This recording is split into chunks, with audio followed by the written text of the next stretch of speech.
जय शीतला माता की। भक्तों, आज हम आपको सुनाने जा रहे हैं शीतला माता की पावन कथा, जो हमें रोगों से मुक्ति और जीवन में शांति प्रदान करती है। यदि आप भी माता की कृपा प्राप्त करना चाहते हैं तो इस कथा को ध्यान से सुनें और माता का आशीर्वाद प्राप्त करें। बहुत समय पहले स्वर्ग में देवी देवताओं के बीच चर्चा हो रही थी कि मानव जाति को रोगों से कैसे बचाया जाए। तब भगवान ब्रह्मा की शक्ति से शीतला माता प्रकट हुईं। माता ने कहा, मैं संसार को रोगों से मुक्त करने के लिए अवतरित हुई हूं। जो भी मेरी श्रद्धा से पूजा करेगा उसे मैं संक्रामक रोगों से बचाऊंगी। भगवान ब्रह्मा ने माता को आशीर्वाद दिया और उन्हें पृथ्वी पर भेजा ताकि वे मनुष्यों की रक्षा कर सकें। प्राचीन काल में राजा नल नाम के एक राजा थे जो बहुत धर्मपरायण थे, लेकिन शीतला माता की पूजा नहीं करते थे। एक दिन उनके राज्य में चेचक और अन्य भयंकर रोगों का प्रकोप फैल गया।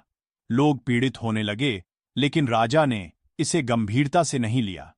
राजा की रानी दमयंती ने कहा, हे स्वामी, हमें शीतला माता की पूजा करनी चाहिए।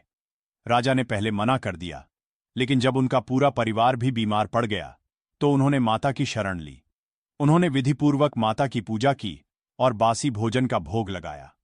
माता प्रसन्न हुईं और राज्य को रोगों से मुक्त कर दिया।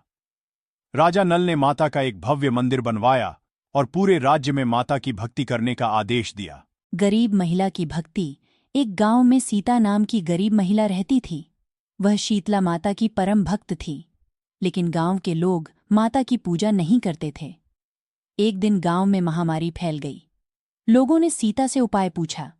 उसने कहा, यदि हम सब मिलकर माता की पूजा करें तो यह रोग दूर हो सकता है। गांव वालों ने मिलकर माता की पूजा की, ठंडे भोजन का भोग लगाया और माता से प्रार्थना की।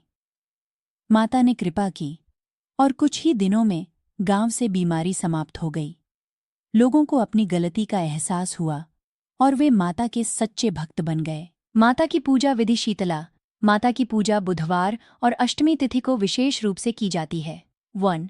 प्रातः स्नान करें और स्वच्छ वस्त्र पहनें। 2. मंदिर में माता की मूर्ति स्थापित करें और धूप दीप जलाएं। 3.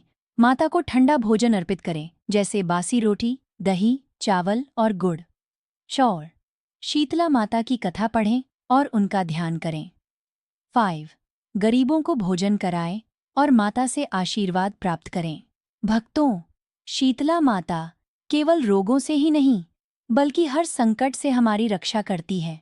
हमें सदैव उनकी भक्ति करनी चाहिए और जीवन में सुख शांति प्राप्त करनी चाहिए। यदि आपको यह कथा पसंद आई हो तो इसे अपने मित्रों और परिवारजनों के साथ साझा करें और चैनल को सब्सक्राइब करें।